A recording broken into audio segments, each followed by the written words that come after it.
Jackie Pullinger estaba aquí y estuvimos hablando acerca de las personas que se están convirtiendo. Ella dijo, bueno, un hombre llamó a mi puerta en estos días y me dijo, vamos a llamarlo Bill, aunque ese no era su nombre. Ella le dijo, oh, Bill, pase. Y él dijo, no, señora Jackie, yo he sido un chico muy, muy malo. Yo era un adicto a las drogas, yo era un borracho, yo era pendenciero, yo era un hombre muy, muy malo y fui salvado y estaba lleno del Espíritu y hablaba en lenguas, pero entonces simplemente me fui hacia el diablo. El diablo me venció. Dejé a mi esposa e hijo, yo estuve con otra mujer, he estado entrando y saliendo de la cárcel. Ella dijo, yo sé, he visto su caso en el periódico. Pero él dijo, he sido impío por casi 13 años. He hecho de todo descaradamente. Pero hace 3 meses, en mi celda, Jesús vino a mí y fui rescatado de nuevo. Y Él me restauró para tener su paz y su alegría. Pero él dijo, señora Jackie, quiero decirle que todas las noches, durante los últimos 3 meses, he estado llorando de 2 a 3 horas por noche. Y ella pensó que lo tranquilizaría. Entonces le dijo, Bill, no necesitas hacer esto. Tu pecado está bajo la sangre. ¿Lo olvidaste, Bill? Y él le dijo, no, no estoy preocupado por mis pecados. ¿Qué te preocupa?, dijo ella.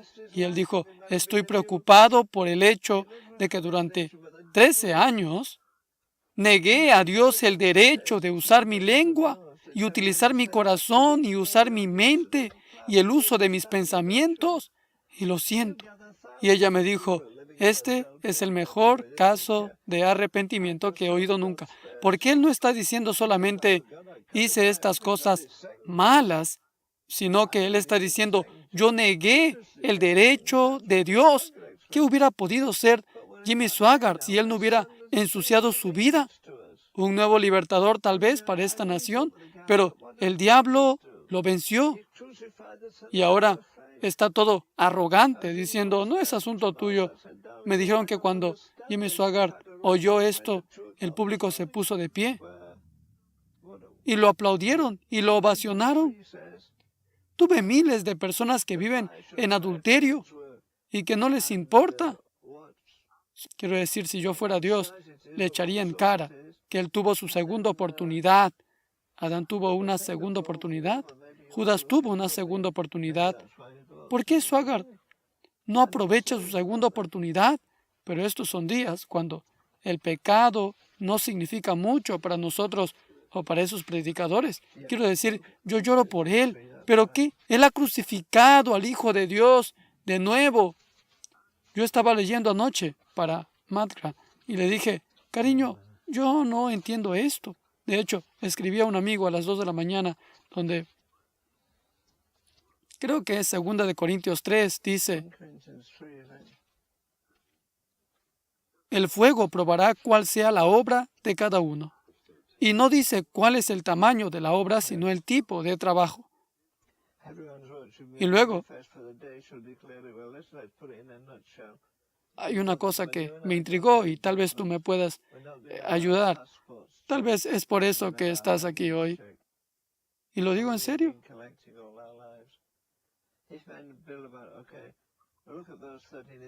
Entrevistador. Creo que es 1 Corintios. Sí, 1 Corintios 3, eso es correcto. If a man's work abide, which is built thereon, he shall receive a reward.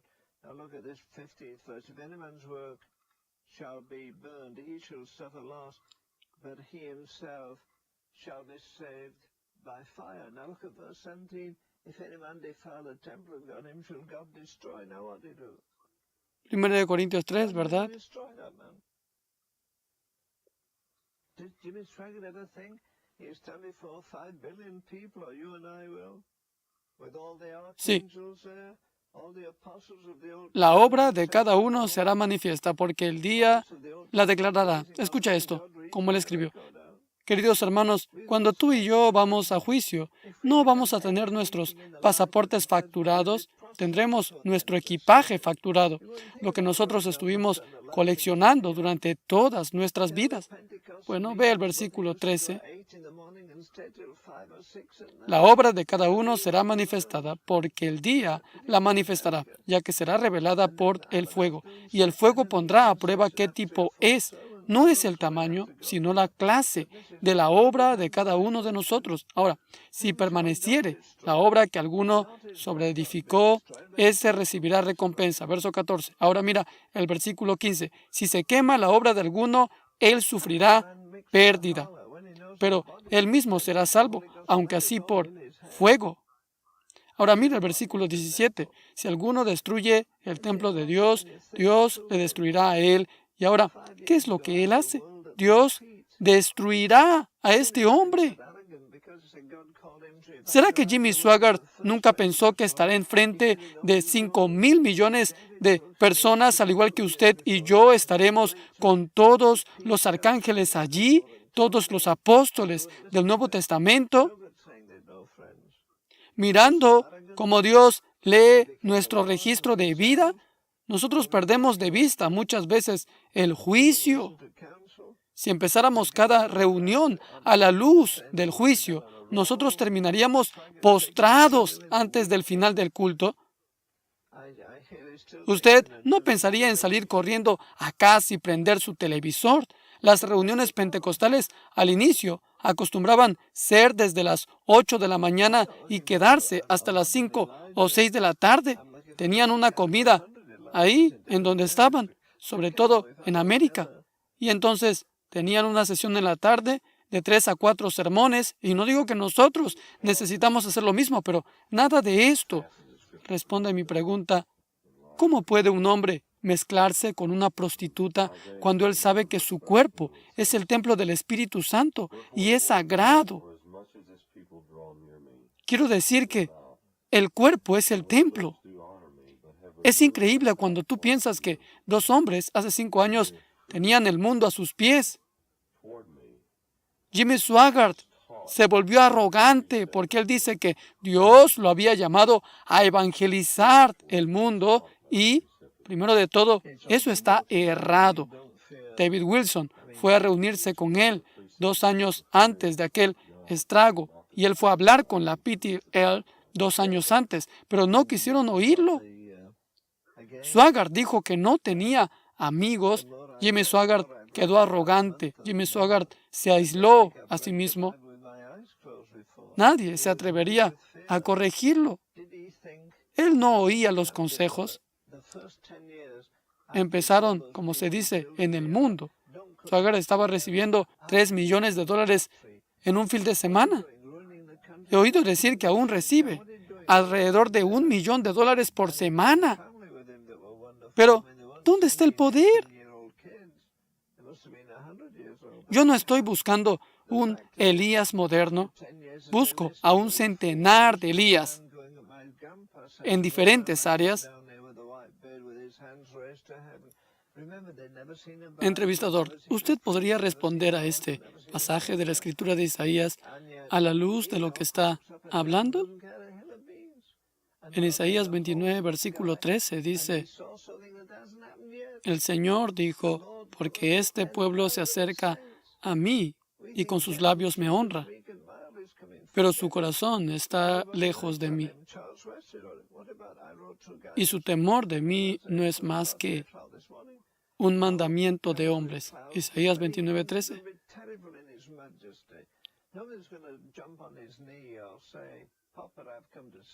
Ravenhill, todo estaba cayendo a pedazos. Cuanto más leí este último mes de Noé, me di cuenta que era como si yo estuviese leyendo la Biblia con mis ojos cerrados. Él fue movido por el temor. ¿Qué crees que sucedió los primeros 10 años después de que él dijo a aquellas personas que estaba construyendo el arca? Ellos decían: no corte este árbol. Adán solía conocer este árbol. ¿Qué es lo que estás haciendo? ¿Arruinando el campo? ¿Cortando los árboles? ¿Qué estás haciendo con todo esto? Y tenía su familia con él, que era una maravilla. Quiero decir, los niños no eran de 17 o 18 años, debían tener unos 100 años de edad. De todos modos, el hecho es que después de 10 años, tal vez algunos podrían decir, escuche a ese viejo tonto.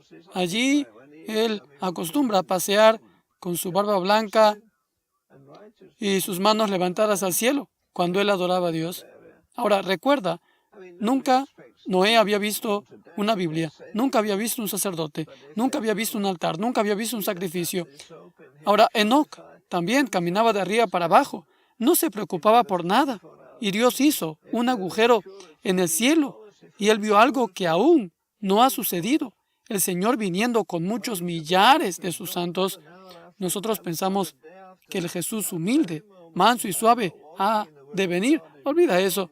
A todo el mundo le gusta eso. Y Charles Wesley escribió, «He aquí, Él viene de las nubes. Cuando Él venga, será terrible en su majestad. Nadie saltará sobre su rodilla y dirá, papá, he venido a verte». Olvida eso. Nosotros vamos a caer. Quiero decir, si Juan cayó a sus pies como muerto y Juan acostumbraba a recostarse sobre su pecho, ¿qué es lo que tú y yo vamos a hacer cuando venga Cristo? Mas nosotros no vivimos en el reino del Espíritu, vivimos en el reino de la razón muchas veces y hemos razonado, Dios es un Dios de amor, Él no envía juicios. Él sí envía juicios. A menos que suceda un milagro, vamos a tener una crisis financiera dentro de 3 años, una quiebra, que tal vez cambie algunas cosas aquí. Por otra parte, no creo que si tuviéramos 2 terremotos y un foso de norte a sur y América quedase dividida en 4 partes, las personas se fuesen a arrepentir. Ellos solo se arrepienten cuando viene la convicción de pecado. Tú no puedes negar al Espíritu Santo su función. Cuando Él venga, convencerá de pecado, de justicia y del juicio verdadero. Nosotros no vivimos en esa expectativa. Quiero decir, nadie espera que Jesús regrese hoy. Ellos dicen que esperan, pero si ellos esperasen, se purificarían como todo aquel que tiene esa esperanza, así como Cristo es puro, dice la Biblia. La Biblia no dice que cuando venga, Él nos dará aviso con 24 horas de antelación si estamos en la pureza. Él nos va a llamar. Si estamos en la impureza, Él no nos va a llamar. Bien, debemos ser como Él es. No una hora antes de que Él llegue, no un día después de que Él llegue, mas en aquel exacto momento en que yo no estuviera caminando en la voluntad de Dios, estando en la impureza, yo no creo que seamos llevados si estamos en esa condición. No importa si usted es el pastor de una iglesia grande de la ciudad o 10 veces mayor que Billy Graham, no hará ninguna diferencia. Todas nuestras ideas son engañosas. No hay más mansedumbre. Bienaventurados los mansos, ellos se le darán la tierra. Oh, Dios mío, ¿dónde está la mansedumbre hoy en día entre los cristianos? Tenemos la iglesia más grande de la ciudad. Estamos en las estaciones de radio. Oral Robert decía eso. Y Swaggart también lo dice. ¿Y dónde se llevó eso? Dios es un Dios celoso. Entrevistador. Pablo dijo, porque estos son falsos apóstoles, obreros fraudulentos, transformándose en apóstoles de Cristo. Y no es maravilla porque el mismo Satanás se transforma en un ángel de luz. No es de extrañar entonces que también sus ministros se transforman en los ministros de justicia y su fin será conforme a sus obras. 2 Corintios 11:13. Ministros de la justicia, pero ministros de Satanás. Ravenhill, ¿no te parece, al igual que cuando hablas con algunas personas acerca de la victoria en el cristianismo, dicen, mi justicia es como trapos de inmundicia? ¿Qué es lo que dice Juan? Dice, el que practica la justicia es justo, así como Él es justo. 1 Juan 3:7. Quiero decir que no puede ser en parte. Quiero decir que no hay grados de pureza. Hay grados en la vida y no hay grados en la muerte.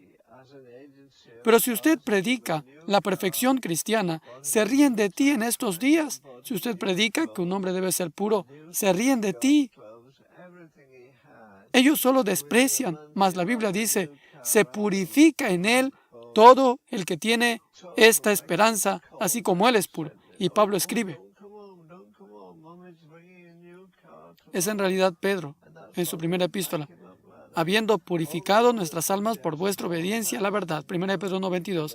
Es como le dije a la congregación, tú eres tan espiritual cuanto quieras ser. Todos estos hombres han tenido la misma Biblia que yo tengo, pero ellos la utilizan mejor. Ellos fueron como entrevistador. Ya vosotros estáis limpios por la palabra que os he hablado, dice Juan. ¿De qué manera podrá un joven guardar puro su camino? Observándolo según tu palabra. Salmo 119:9. Ravenhill. Sí, bien. Y él continúa diciendo lo siguiente: guardé en mi corazón tus palabras para no pecar contra ti. No solo de vez en cuando obtener la victoria. Quiero decir, ¿cuál es la diferencia entre nosotros y los demás? ¿El hablar en lenguas? Mormones hablan en lenguas. Todo devoto mormón habla en lenguas. Pero viven como diablos la mayoría de ellos. Solo hay una cosa que creo que el diablo no puede fingir y es una vida santa. Pero volviendo un minuto, no creo que tú hayas leído recientemente esta frase, hablada por dos hombres diferentes. Si pudiera, yo empezaría un monasterio cristiano. Lo que quieren decir es que en el seminario bíblico que yo fui, no había televisión en ese momento. Había radios. No se podía tener una radio. No se podía tener un coche. Cuando tú entrabas al campus, estabas hasta Navidad. Usted no podía salir a un corte de pelo. Usted no hacía compras. No se podía conducir un coche, nada. No habían chicas allí, pues ellas distraían mucho y nosotros estábamos encerrados. Y los profesores nos decían, usted vino aquí para conocer la palabra de Dios. Y ellos ciertamente hicieron un buen trabajo con nosotros. Pero ahora, Dios mío, conozco a un joven que se fue a un seminario y su padre tiene un concesionario. Le dio un coche nuevo, le compró ropa nueva, un nuevo conjunto de ropa de golf. Él lo tenía todo. Y dentro de un mes, él volvió con el coche, pero el coche destruido en un poste, destrucción total. Llamó a casa y ellos le dijeron, oh, no vuelvas a casa, no regreses a casa. Mamá te llevará un automóvil nuevo mañana al seminario. Y ellos lo están apoyando de esta manera.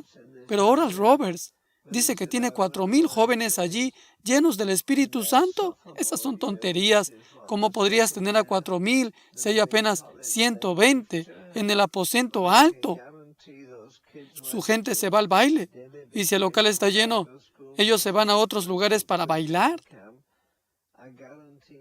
¿Por qué no buscan sitio donde los estudiantes estén toda la noche en oración, en intercesión? Y si es así, no estaríamos metidos en estos líos. Estamos más cerca de un juicio hacia Estados Unidos e Inglaterra. Creo que Inglaterra y los Estados Unidos son Sodoma y Gomorra modernas. Esas naciones nunca tuvieron escuelas bíblicas, nunca tuvieron seminarios bíblicos, nunca tienen revistas cristianas. En este momento, ¿cuántas veces tú crees que están alrededor de América muchas sectas enseñando acerca de guerra espiritual o cosas así? Cada revista que tú lees llega con alguna novedad y estamos alimentando el apetito del pueblo con comida contaminada. Si nosotros tuviéramos un avivamiento del Espíritu Santo y tomaras una docena de hombres o 100 y que en vez de ir a comer se reuniesen y hacer una oración, pronto se extendería. Pero nosotros no tenemos eso. ¿Ves? Ese es el problema con nuestros jóvenes. Ellos no saben, ellos no conocen en lo que creen. Fred Goff está en una de las iglesias más grandes de Bautistas del Sur, en Mobile. He predicado allí. Y él acabó de construir una iglesia con capacidad de 40,000 personas. Él dijo, nos sentimos responsables por 11,000 estudiantes en esta zona. Sin embargo, dijo, me pregunto por qué en el segundo año que están en la universidad, ellos salen de la iglesia. Y puedes estar seguro de que ellos fueron a escuelas bíblicas de verano. La mayoría fue a campamentos cristianos. Te garantizo que el 99,95% de ellos han hecho una profesión de fe. Pero cuando salen de casa, ellos dicen, yo no voy a la iglesia. Ellos pueden practicar deportes, dar un paseo en la mañana. ¿Por qué desertaron de esa manera? Quiero decir, ¿por qué no tienen un apetito por Dios? Ellos no lo entienden. Quiero decir, hace 3 semanas, un joven que se prepara para ser el asistente del Dr. Criswell proclamó en la Universidad de Baylor un mensaje sobre el pecado. Pero los jóvenes dijeron que ahora Baylor ya no es conocido como un lugar espiritual. Se le conoce como una facultad liberal de artes. Pero, ¿por qué los niños de repente no tienen apetito cuando se convierten en adolescentes y salen de casa? Bueno, fui a la iglesia porque mis padres me obligaron a ir todos los domingos. Dicen ellos no tienen apetito, así que no hay relación con Dios. Y si mejor pasamos en el altar enseñándoles paso a paso a cada uno de ellos lo que significa convertirse en cristiano. La Biblia dice, y vuestra vida está escondida juntamente con Cristo en Dios, que no sois vuestros, habéis sido comprados por precio. No tienes tiempo propio, no tienes dinero propio, no tienes intereses propios. Cristo debe convertirse en tu maestro completo y suficiente. Pero nosotros no les enseñamos estas cosas, y si no lo hacemos, no vamos a ver un cambio en los adolescentes y jóvenes.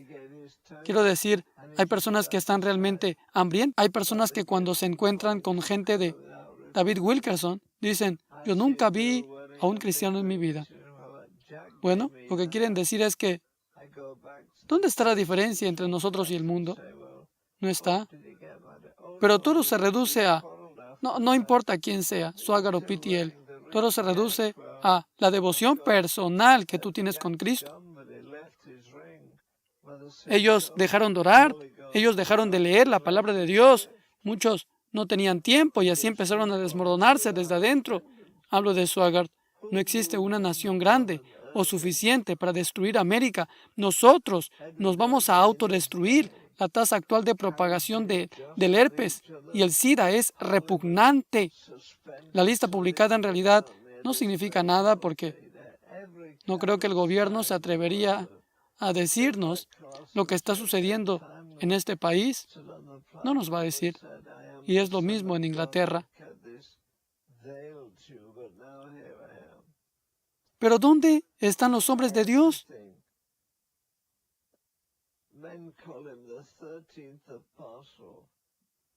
Quiero decir, Swaggart dijo al día siguiente de su pecado de fornicación, yo me estaba retirando dejando a mi hijo a cargo, pero me levanté lleno del Espíritu Santo. No, él no se levantó lleno del Espíritu Santo, él se levantó en las lenguas. Él le creyó a las supuestas señales, a las lenguas. Pero son dones y llamamientos de Dios sin arrepentimiento. Yo vi a una chica que llevaba un enorme anillo y ella me dice, oh Jack, me dio esto. Vuelvo a la iglesia después y pregunto, ¿te casaste? La chica, oh no, rompimos después de que me dio el anillo porque Jack se fue. Pero me dejó el anillo, dijo ella. Del mismo modo, el Espíritu se fue, pero dejó su don, los dones y el llamamiento sin arrepentimiento. ¿Quién movió Londres más que Irving? Edward Irving, en su día. Carros se empujaban unos a otros. El Parlamento suspendido para que pudieran salir para escuchar a este gran expositor. Él tenía todo tipo de señales y maravillas. Tenía una iglesia colosal y, finalmente, un día se para en la plataforma y dice, yo soy el Hijo de Dios, mantuve esto velado para ustedes, pero ahora estoy aquí, soy como Cristo. Él tenía todo. Los hombres lo llamaban el apóstol número 13. No hay duda acerca de lo sucedido. Hay un libro entero sobre esto y lo conseguí. Y tiene todos estos moveres increíbles.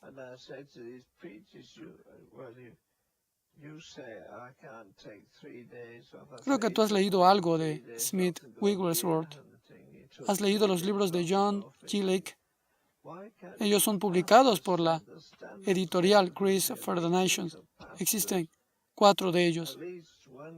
Él hablaba sobre el cristianismo apostólico y de las maravillas, más allá de cualquier cosa que haya escuchado. No creo que las señales y milagros sean la respuesta. Creo que la respuesta es ver a gente transformada, que ya no sea malvada, ni sea egoísta, ni avarienta, sino que ellas simplemente se entregan. Quiero decir, cuando los niños dicen, algo le pasó a mi padre, él fue un bautista toda su vida, pero algo sucedió. O mi padre era un metodista, o mi padre era carismático, pero algo cambió de repente. Se tornó diferente, se parece más a Cristo. Él habla amablemente a mi madre, se preocupa por nosotros. No dice más, voy al campeonato del mundo, te guste o no, o estoy yendo para el juego Super Bowl. Yo les dije a los predicadores, usted dice, ¿puedo tomarme 3 días de descanso? Yo digo, usted tomó más de 3 días de descanso para hacer casa. Usted tomó 3 días libres para pescar. ¿Por qué los ministros no pueden establecer una norma de que habrá una reunión para pastores, por lo menos un día a la semana o una noche a la semana? ¿Cuándo nosotros los evangélicos realmente nos aferraremos a Dios por un avivamiento en nuestra ciudad? Estos jóvenes de aquí van a recaudar dinero para ir a Hong Kong durante 3 días o ir a América del Sur. Pero cuando vuelven, tan pronto como salen del avión, su compasión muere. Bueno, ¿qué hacer con esos jóvenes desanimados por las misiones? Y ellos van a continuar haciendo esto hasta que nosotros lo querramos.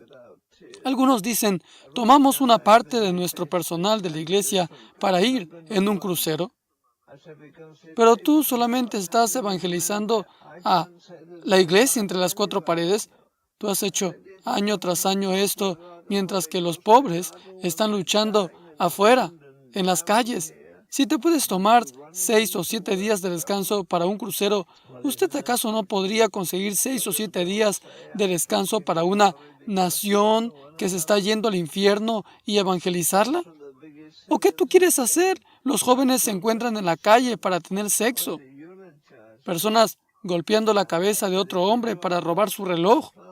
El pecado apareciendo delante de nuestros ojos. ¿Qué sientes? Quiero decir, está bien decir, yo quiero ser como Jesús, pero ¿de verdad tú quieres estar en Getsemaní? Nunca oí a una persona, hermano, y fui a la iglesia durante 80 años, nunca oí a los hombres decir, yo nací de nuevo, tuve una experiencia en Getsemaní, y mi padre era el más próximo en eso. Mi padre no podía decir gracias a la hora de comer sin lágrimas en los ojos. Y ahora tengo invitaciones de 7 diferentes países y yo no voy a ir a ninguna parte. Digo esto porque cuando me preguntan qué está ocurriendo en Estados Unidos, no puedo decir que existe avivamiento. Todo está podrido. En ningún lugar que conozco hay avivamiento. ¿Crees que voy a hablar de avivamiento del Espíritu cuando estamos moribundos aquí, condenados y maldecidos de esta manera? Y en el camino a un problema peor. ¿Qué está en la Biblia? ¿Qué dice Dios? Yo no puedo darle gloria porque ustedes se honran unos a otros. Este es uno de los mayores pecados de Israel. De hecho, John se puso de pie para halagarme. Yo le dije, si haces eso, yo me levanto y salgo de este púlpito. Bueno, en primer lugar, hablamos de avivamiento. Y él dijo, ¿usted no hace invitaciones al altar? Yo le dije, no, yo no hago eso. Cuando llegamos, yo le dije, deja a David hablar 1 hora antes que yo. Entonces David predicó 1 hora y tuvimos un intervalo de 15 minutos. Prediqué durante 1 hora y media y cuando yo estaba predicando, todo el público se quebrantó. Llegaron en cientos adelante y lloraron, gemían y lloraban de forma audible. Ellos decían, hazme limpio y purifícame. Y esto ocurrió durante 6 días. Fueron 3 días de una semana y 3 de la próxima, y nunca hicimos una invitación al altar. No lo necesitamos.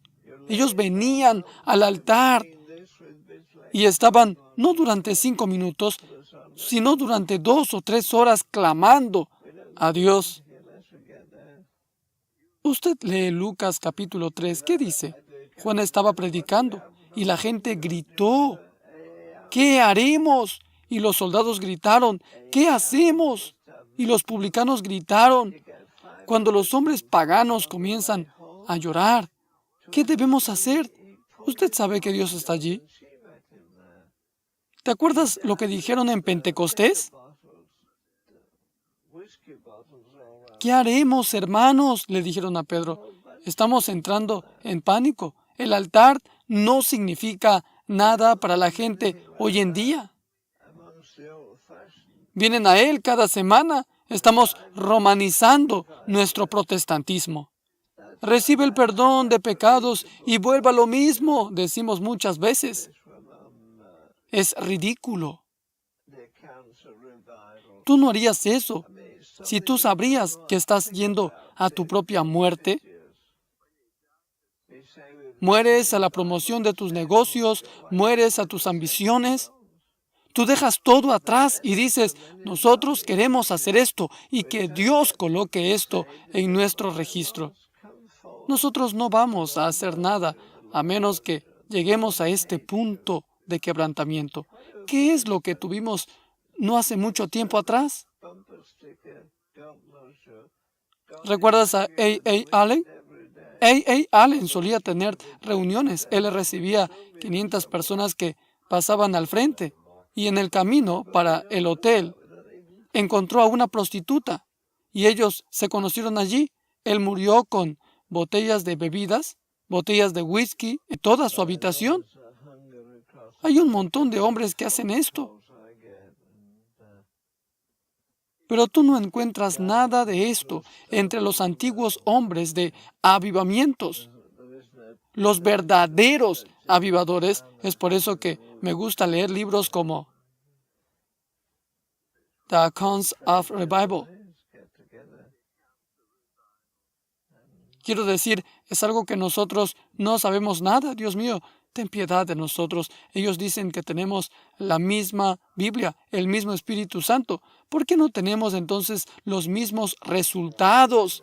Y el problema con muchas de nuestras reuniones es que estamos tratando de salvar personas que no saben, que están perdidas. Muchos dicen, vengan hacia adelante, el Señor te ama. ¿El Señor te ama? ¿El Señor te odia? Ahora, ¿por qué no colocas un adhesivo en el coche que diga, en vez de Dios te ama, Dios está airado contra el impío todos los días, que es más bíblico? Salmos 9:17. Entonces, si pondríamos eso en nuestros coches, pronto estaríamos en problemas. Entrevistador. Los necios se mofan del pecado. Proverbios 14:9. Ravenhill. Pero no hacemos eso. No predicamos eso. Pero yo sé que hay una sed en toda América por llamadas telefónicas que recibo. Y los jóvenes están golpeando en un muro de piedra ahora. Ellos dicen, no hay una iglesia en esta ciudad que esté teniendo un mover de Dios. Bueno, entonces ve a orar hasta que lo tengan. Únanse.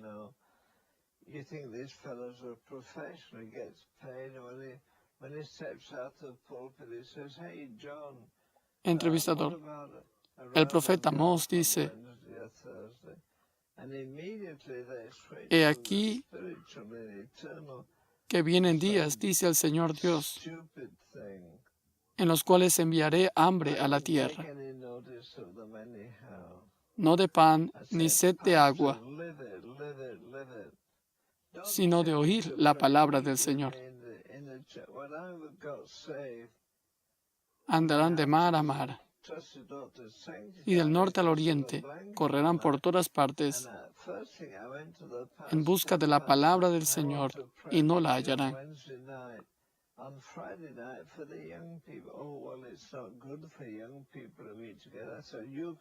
Ravenhill, es como si literalmente la Biblia no fuese una palabra viva. Quiero decir, tú puedes leerla. Puedo ir y escuchar a un compañero y él predica, pero no hay pasión, no hay lágrimas, no hay, ya sabes, es como Richard Baxter decía, yo predico como si nunca fuese a predicar y como un hombre moribundo predica a hombres moribundos. Hay tantas personas que se creen profesionales, son pagadas, y cuando suben al púlpito dicen, oye, Juan, ¿qué tal un partido de golf el miércoles o jueves? E inmediatamente ellos cambian de algo espiritual y eterno a hablar de algo estúpido. Yo no haría caso de ellos de todos modos. Yo diría, pastor, viva la Biblia. Esta palabra está viva. No me diga que ore. Encuéntrese conmigo en la iglesia para orar. Cuando fui salvo y después de ser santificado, fui al pastor y le dije, pastor, quiero hacer una reunión de oración la noche del miércoles y del viernes para los jóvenes. El pastor dijo, oh bien, no es bueno que los jóvenes se reúnan. Y yo le dije, entonces venga usted a supervisar. Así que empezamos una reunión de oración, viernes a las 19 horas y orábamos hasta las 21 horas. Comenzamos una reunión de oración a las 17 horas domingo por la mañana y yo vivía en el otro lado de la ciudad. Iba a la reunión de oración, volvía a casa para el desayuno, volvía de casa para el servicio de la mañana, volvía a casa para el almuerzo, volvía para el servicio de la tarde, volvía a casa para la cena, regresaba para el servicio de la noche. Y Dios comenzó a moverse, pues las personas del barrio empezaron a ser salvas y eso nunca había sucedido antes. Pero ya ves, una vez que tú estás activo en esto, es como...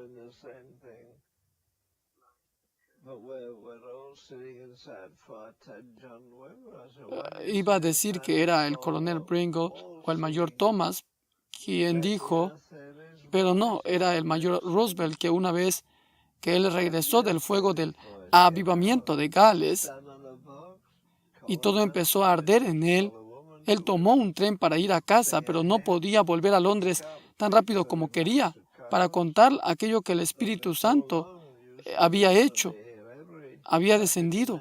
Entonces, el primer gran avivamiento en Inglaterra fue el avivamiento wesleyano. Y el otro fue el Ejército de Salvación, que fue para 70 países en 90 años. No 70 ciudades, sino 70 países. Ellos tenían las noches más increíbles de reuniones de oración. Eran estudiantes centrados en la Biblia y en la oración. Y en cada semana eran llevados a noches de oración, llevados a reuniones en las calles en Londres, y ellos estaban congregados, atacando de frente al pecado. Visitaban burdeles, hablaban con prostitutas, algo que nadie más hace ahora, excepto tal vez solo por David Wilkerson y Tim Delaney caminando en la ciudad haciendo lo mismo. Pero estamos todos sentados en cuatro paredes. ¿Por qué te sientas dentro de las cuatro paredes cantando "Deja a la tierra oír tu voz"? No tiene ningún sentido si no evangelizas. Deja a la tierra oír tu voz. Salga, súbase a un cajón, llame a un hombre a testificar, llame a una mujer a dar testimonio, cante un himno. No puedes predicar mucho tiempo a multitudes, pero en poco tiempo. Tú dices, vamos a estar aquí toda la noche del sábado, durante el próximo invierno y el verano. y ellos vendrán con expectativas. Ellos planearán sus compras para poder venir contigo a evangelizar.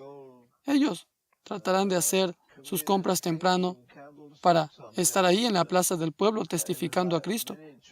Y no dejemos de hacer eso. La juventud también vendrá. Vendrán con entusiasmo muchos. ¿Sabes? Tú les darás una oportunidad para testificar aquello que Cristo ha hecho en su vida. Yo decía a la multitud que escuchaban los testimonios, si alguien sobre esta plataforma que está testificando no estuviera diciendo la verdad, ustedes interrúmpanlo y díganmelo a mí. Yo soy líder y voy a comprobarlo. No dejaré que un hombre hable si él no está caminando en conformidad a lo que está testificando. Si un hombre está en tu oficina o tu fábrica y si ellos no están diciendo la verdad, ven y dímelo y lo sacamos fuera.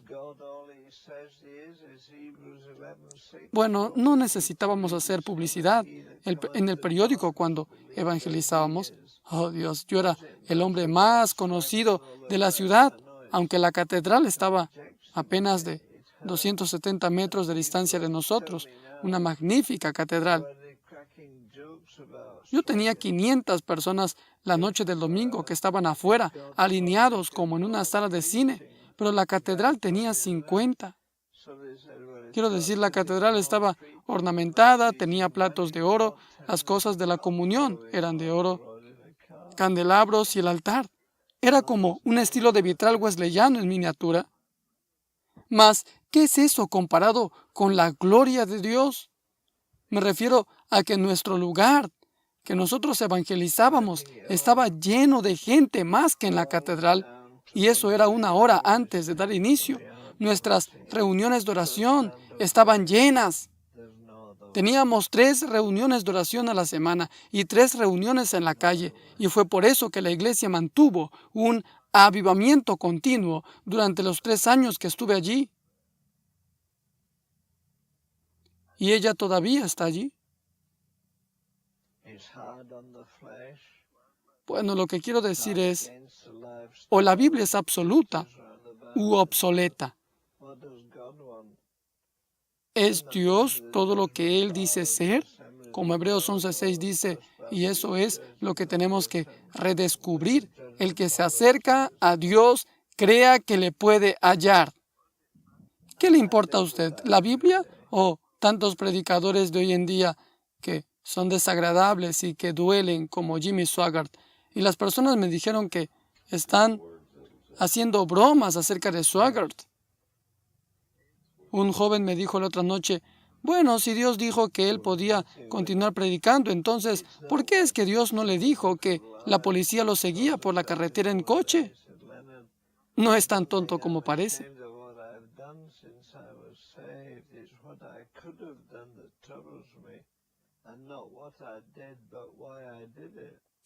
Creo que todo se reduce en uno de los himnos más antiguos y el cual casi nunca cantamos. Creer y obedecer, no hay otro camino. No hay otro camino.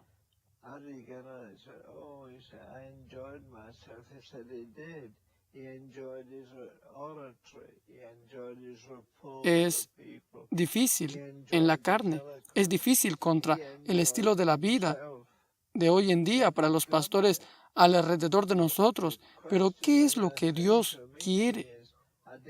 No voy a ir al juicio de las asambleas de Dios o de la primera iglesia bautista. Yo estoy yendo para el juicio de Jesucristo. Y yo vivo con esto, pensando en esto todos los días.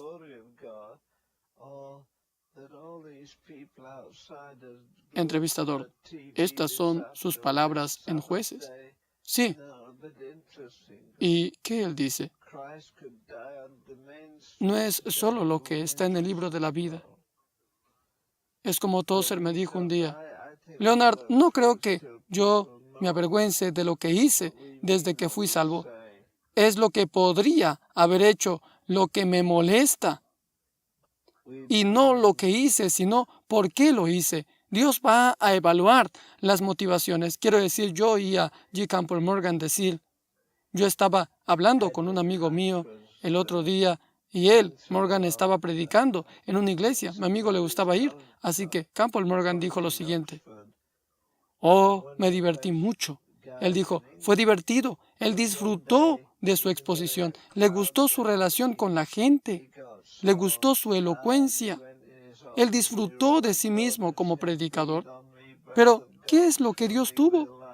La cuestión de cuando yo termino una reunión no es lo que yo recibo de esa reunión, sino lo que Dios recibió de ella. No importa cuán agradado me encuentre yo, me importa agradar a Dios. ¿Qué diría la gente cuando se van?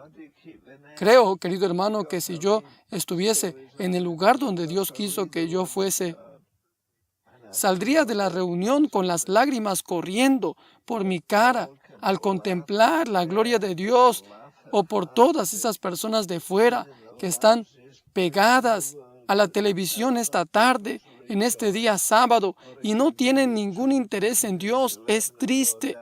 Cristo podría morir en la avenida principal hoy y a mucha gente no le interesaría de ninguna manera. Creo que tenemos que predicar hasta que las personas sepan qué queremos decir con lo que decimos. Nos quemamos.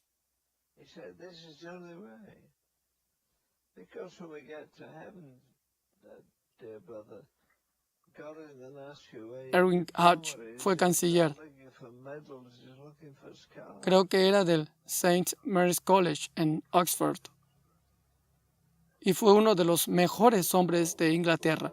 Pero un día, que no había multitudes, él estaba tan cansado, entró en su despacho y escribió ese hermoso himno que decía: sóplame, soplo de Dios, lléname de una nueva vida. Y en la última estrofa él dice: sóplame, soplo de Dios, hasta que yo sea totalmente limpio, hasta que toda esta parte terrenal de mí desaparezca con tu fuego divino. Las personas me preguntan: ¿usted ha predicado durante 70 años?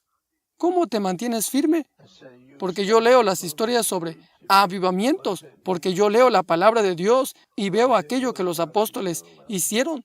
Pablo podía reírse de la muerte y reírse del sufrimiento sentado en una cárcel sucia pidiéndole a otras personas que se regocijasen, o podía cantarles 2 Corintios 11 y citar: 7 veces estuve sobre los peligros en el fondo del mar, en peligros los de mi nación,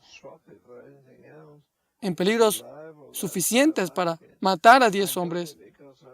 Y Pablo podría aún gloriarse en las tribulaciones. Él no solo agradeció a la gracia por mantenerlo, él le daba la bienvenida a toda prueba. Él decía: esta es la única manera, porque cuando lleguemos al cielo, querido hermano, Dios no va a preguntarte: ¿dónde está tu diploma?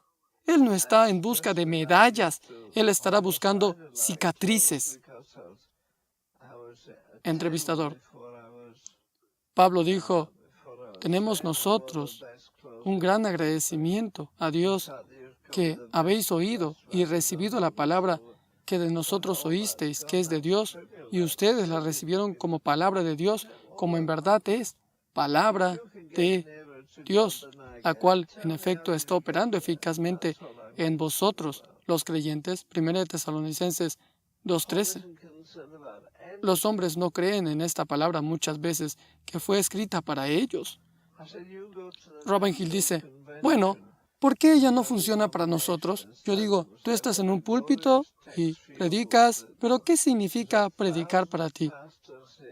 ¿Qué es lo que ha cambiado en tu vida? Quiero decir, tú tienes que conducir un coche más grande, tú tienes que tener esto, tú tienes que tener lo otro para conducir ese coche.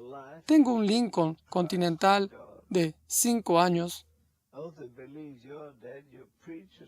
el pequeño, y la gente se ríe de mí por tener ese auto. Y yo digo: bueno, yo no cambiaría por nada este vehículo, es confiable y me gusta. Yo lo tengo porque estoy haciendo viajes de larga distancia. No necesito estar comprando. Si quieres, compra tú. Yo no puedo comprarme un auto nuevo. Esto es suficiente para mí. Pero eso no significa mucho para mí. Yo dije que yo compro cualquier tipo de ropa. En 5 años apenas compré un par de pantalones. Y es por el hecho de que yo casi anteriormente idolatraba la ropa, porque yo era un sastre antes de ser salvo. Así que usaba la mejor ropa del país. En realidad me llamaban el hombre mejor vestido de todo el vecindario, pero todo eso desapareció. Eso es trivial, es una tontería mirar hacia atrás. Yo digo, lo que realmente importa es si tú has podido acercarte más a Dios. Ahora dime cómo llegaste a Él y ahora cómo has cambiado. Eso es todo lo que a mí me preocupa. Tú vas para la convención nacional de tu denominación. Tengo un texto glorioso para ti. Hay 1000 pastores aquí de nuestra denominación y tengo un texto glorioso para ti. Y yo le digo, ustedes están muertos. Ahora, ¿qué es lo que harían los que están ahí? Bueno, ellos me enfrentarían. Pero Pablo podía decir, porque habéis muerto y vuestra vida está escondida juntamente con Cristo en Dios. Colosenses 3:3. Bueno, si ellos creen que tú estás muerto, tú predica como si estuvieses muerto, tú compórtate como si estuvieras muerto al pecado. Pero, ¿estás muerto al glamour del mundo? ¿Estás muerto a la rivalidad en tu denominación? ¿Estás muerto para ascender en la escala de fama y fortuna? Me dijeron que los pastores lloraron cuando W.A. Creswell finalmente decidió tener a Joel Gregory como su asistente. Otros hombres dijeron, bueno, yo me lo merezco más que él. Yo estaba allí por 45 años.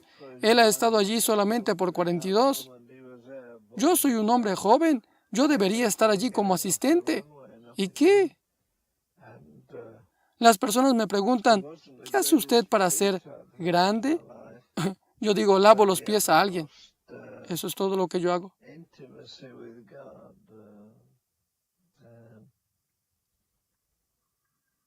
Entrevistador, A.W. Tozer fue su mentor, ¿cierto? Ravenhill contesta, sí. ¿Cómo era él? Dice el entrevistador. Ravenhill contesta,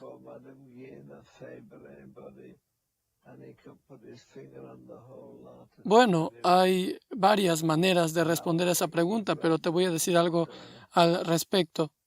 Era lo mismo que con Martin Lloyd Jones. Yo hablé con él. G. Campbell Morgan, lo escuché muchas veces. Entonces, Martin Lloyd Jones y George Campbell Morgan y Tozer tenían una cosa en común. Cuando subían al púlpito, ellos nunca levantaban un dedo, ellos nunca levantaban la voz, ellos no dependían de la actuación para hacer llegar el mensaje. Dr. Tozer tenía el hábito de que él tenía su Biblia en la mano y decía, voy a estar leyendo a partir de Juan 17:1 y comenzaba a leer. Y él tal vez daba el contexto y luego se balanceaba hacia atrás y hacia adelante de esta manera. Y de repente él lanzaba su Biblia en el púlpito y en aquel momento él era como un avión al despegar. Y él no fue el mayor predicador que yo oí en mi vida, pero tenía la mayor intimidad con Dios.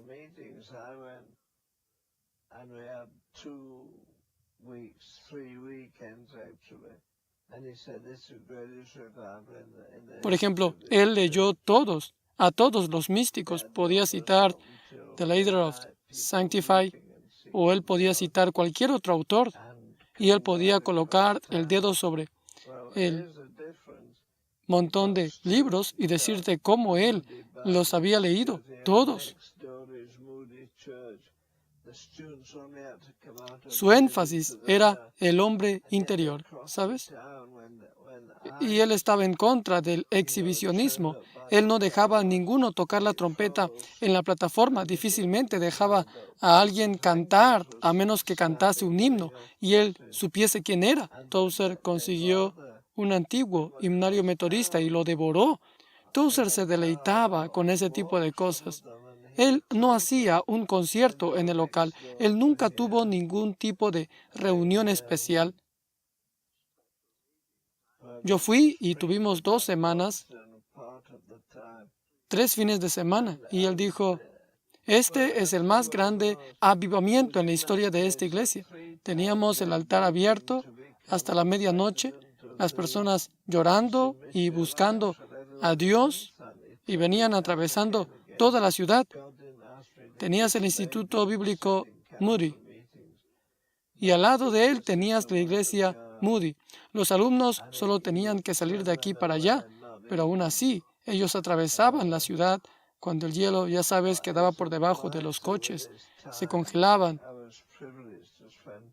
Cuando eso sucedía, los tobillos de las personas se golpeaban al salir del autobús y ellos preferían cruzar la ciudad en coche. O algunos de ellos iban caminando a la iglesia para escuchar a Tozer, en vez de ir a la iglesia de al lado para escuchar a quien estuviese predicando, que era la mayor parte del tiempo en un seminario. Y bien, te voy a decir dónde él estaba. Él estaba en el lugar donde más de 3 veces le imploraron para que fuese el presidente de la Alianza Misionera Cristiana. Él se negó en todo momento. Decía, Dios no me llamó para besar bebés y sentarme en las reuniones del consejo. Mi verdadero propósito es predicar la palabra de Dios. Y él se alejaba de estos asuntos de hombres. Él era sabio con su tiempo. Tuve el privilegio de pasar mucho tiempo con él e incluso ir a su casa. Pero cada vez que hablaba, era el tipo de predicación que A.B. Simpson tenía. Abría las profundidades de la palabra de Dios, ¿sabes? Romanos y Efesios. Vivía en estos libros. Él se apartaba de la mundanalidad, se apartaba de los teatros, se apartaba de todo, y eso es lo que él hizo.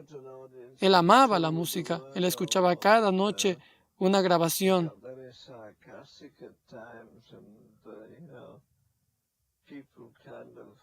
¿Qué escuchaba? No recuerdo. No era Chopin.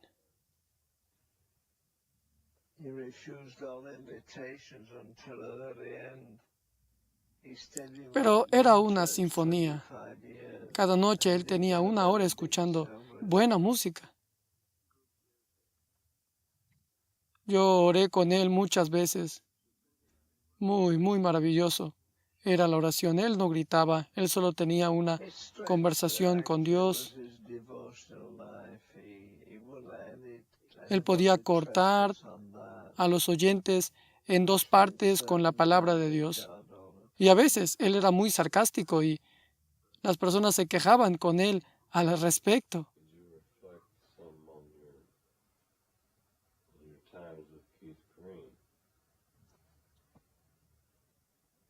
Él rechazó todas las invitaciones hasta el final. Él estuvo en una iglesia durante 25 años y él no recibía un gran sueldo, así que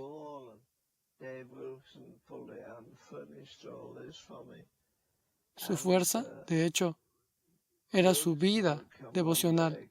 Él no dejaba que nadie lo apartara de su vida devocional. Pasaba el tiempo con Dios a toda hora.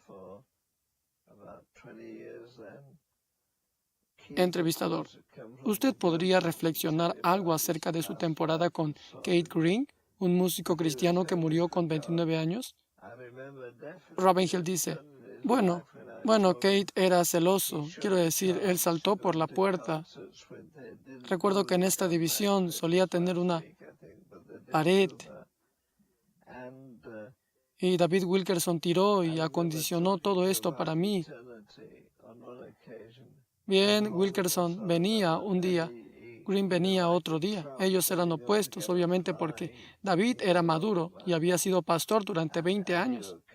Keith obviamente venía de la cuneta y él hablaba de su vida pasada y su arrepentimiento, pero él tenía sed de Dios a pesar de su corto tiempo de haber estado en el ministerio. Y yo recuerdo haber hablado con él acerca de la eternidad en una ocasión y en otra de la santidad. Y él era como un niño saltando para atrapar una mosca. Él saltaba. Y recuerdo que él me llamaba Pops y me daba un abrazo. Y él dijo, Pops, ¿sabes dónde todos los caminos llevan? Nosotros acostumbrábamos decir en Inglaterra, todos los caminos llevan a Roma. Es un viejo refrán. Kay dijo, ¿sabes a dónde conducen todos los caminos? Le dije, Roma. Él dijo, estás equivocado. Le dije, ¿por qué? Él dijo, todos los caminos llevan al trono del juicio. Eso es muy bueno. Pero creo que es cierto decir que él tenía un fervor santo, o, si se prefiere, un temor de Dios. Quiero decir, cuando usted piensa que él no vivió mucho tiempo y yo aún recibo cartas sobre él, recibo sobre aquel libro que su esposa escribió, No Compromise Doing God. Y ellos aún envían sus grabaciones para afuera. De hecho, él escribió crónicas católicas que fueron retiradas. Y alguien me escribió esta semana y pidió si podría tener una copia, porque Dios lo había usado para alimentar su ministerio. Mas recuerdo que él tuvo muchos problemas por no ser tan amigable con los católicos. Entonces, los católicos simplemente retiraron su libro de sus librerías. A él le gustaba orar. Él decía, ¿podemos orar? Y allí realmente este hombre, este ministro, derramaba su corazón, ¿sabes? Y él tenía visión de lo que Dios quería que hiciera en cada área.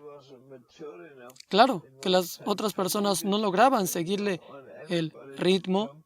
Tal vez él no estaba lo suficientemente maduro para entender ciertas cosas en el liderazgo. Él quería que todo el mundo saltase a su nivel. No podría yo saltar, aunque quisiera, al nivel de un corredor olímpico. Yo solía correr, me gustaría, pero yo no puedo. Estoy contento de caminar, pero él era así. Él veía las cosas eternas, y si ellas no tenían sentido para ti, él no conseguía entender tu forma tan tonta de pensar. Él no conseguía entender por qué tú no estabas llorando, ¿sabes? Y anduvo a un ritmo rápido. Si tú ayunabas, ayunaba. Si orabas, también él oraba contigo. Mi preciosa esposa tuvo una tremenda percepción. La primera vez que lo vio, ella dijo lo siguiente, Leonard, el Espíritu de Dios está en este muchacho, me dijo ella. Mi esposa dijo, bueno, hay algo único en este muchacho. Y había algo único sobre él, yo lo pude saber. Quiero decir, él estaba viviendo con toda su fuerza. Y él esperaba que los demás también hicieran lo mismo para Dios. Él era un buen lector. Le gustaba mucho leer a Tozer.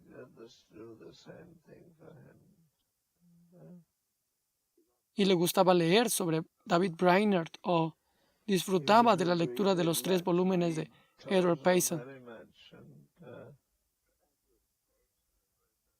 Él los leyó también.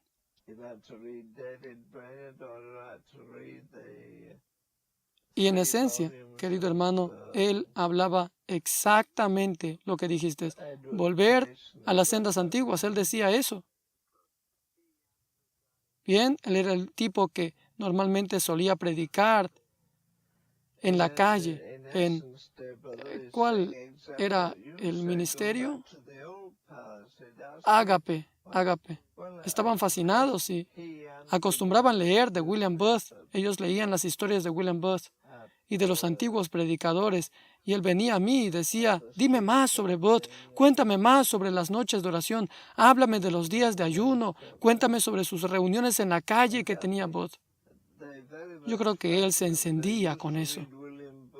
Nosotros queremos regresar a eso, deseamos. Uno de los misterios es que tú no sabes por qué Dios quita hombres así de este mundo. Entrevistador: hermano Ravenhill, ¿cómo quiere que la gente lo recuerde a usted? Ravenhill responde: no lo sé, como una molestia, creo.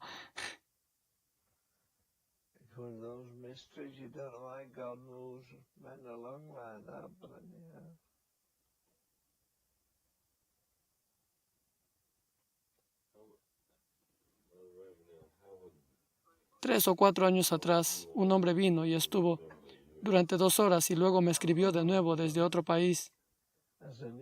Estoy pastoreando en Nueva Zelanda, me dijo, y el punto de inflexión de mi vida fue cuando lo conocí.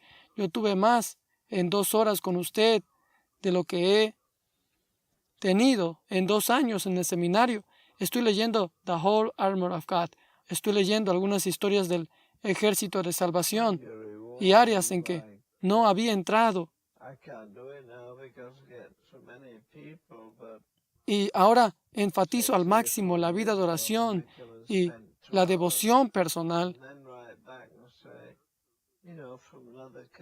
Si tú estás frío allí dentro, amado hermano, tú también estarás frío allá afuera. Al leer el libro de Apocalipsis, tú no entenderás todo, mas tampoco tienes que entender todo. Yo digo, Dios no puede ser explicado, Él puede ser experimentado, y eso es todo lo que importa. Quiero decir, a veces temo que si yo predico allá afuera 3 o 4 sermones, ¿será que estoy intentando simplemente atraer a las personas al altar? Por lo cual yo nunca hago un llamado al altar. Yo fui salvo a los 14, tengo 84, casi 85. Entonces quiero decir que durante 70 años he visto todo tipo de tragedias en la iglesia, guerras y rumores de guerras, hombres populares yendo y viniendo. Mas al continuar mirando a Jesús y leyendo la palabra y recordando esos caminos antiguos de los que mi padre solía hablar mucho, todas las otras cosas me parecen como basura a comparación de aquellas. Ahora la gente se ríe de mí porque vivo de mi pensión social. He hecho consejería en esta sala por 13 años. Nunca cobré por ello ni un centavo. Si la gente ha querido ofrendar algo, está bien, pero no ha llegado a $500 mensuales en 13 años. Así que no hago esto por dinero. Un hombre me llamó desde Houston el año pasado. Él dijo, ¿puedo ir a verlo? Dije, claro. Una camioneta llegó. 10 personas vinieron con el pastor a las 22 horas y estuvieron hasta la 1 de la madrugada. Cuando salían, uno de ellos me dijo, ¿usted no espera ningún tipo de compensación o de dinero por haber orado por nosotros? Y yo le dije, no, yo vivo de mi pensión social. Todo lo que consigo, además, lo divido por la mitad entre yo y mi esposa, mi hijo misionero y otro joven. Entonces el hombre me dijo, bueno, deberíamos dejarle algo. Luego se dirigió a la puerta, sacó su billetera, tomó algo y lo puso sobre la mesa. Y él dijo, yo estoy dejando esto para usted porque yo sé que usted lo va a compartir con su hijo. Y le dije, tenga la certeza de que así será. Entonces ellos se marcharon. Y yo fui a hablar con Marta. Le dije, cariño, se han ido ahora. Mas ellos nos dejaron un poco de dinero. ¿No es un milagro? Ella dijo, nosotros no recibimos esto. Y yo dije, bueno, yo no sé lo que es, tal vez $100 o $1,000 que él dejó para nosotros y lo compartiremos con Paul. Ella dijo, bueno, vamos allá. Así que luego fuimos a la mesa y nos había dejado $5. Yo dije, bueno, de todos modos no vamos a emborracharnos con eso. Y yo solo estoy diciendo esto porque todo tiene relación con el dinero aquí en América. Lo que me irrita es cuando me preguntan, ¿cuánto va a costar que usted venga una semana a mi iglesia? Yo les digo siempre, si usted comienza de esa manera, yo no voy a ir. Y yo no voy. Creo que hay un movimiento ahora. Por un lado, tienes los terribles acontecimientos como el de Swaggart y todo lo demás, pero también en la iglesia creo yo que habrá un nuevo comienzo con santidad en la iglesia. No vamos a dar lugar al entretenimiento, no vamos a preocuparnos de quién viene o quién no viene. No, tenemos que unirnos a los esfuerzos del mundo en la ciudad para producir un avivamiento. Olvídalo, sería suficiente. Con los últimos 20 años desperdiciados con métodos humanos, quédate en el lugar de oración. No importa quién venga a la ciudad para predicar, vamos a reunirnos y orar los viernes por la noche, de las 21 a las 23, de las 21 a las 24. Yo siempre hice esto. Cada ciudad donde fui, hice una reunión de oración entre los pastores, por lo general el lunes, cuando ellos están desgastados y cansados, y ellos venían de todas las denominaciones. No existe otra alternativa más eficaz que la oración y la obediencia.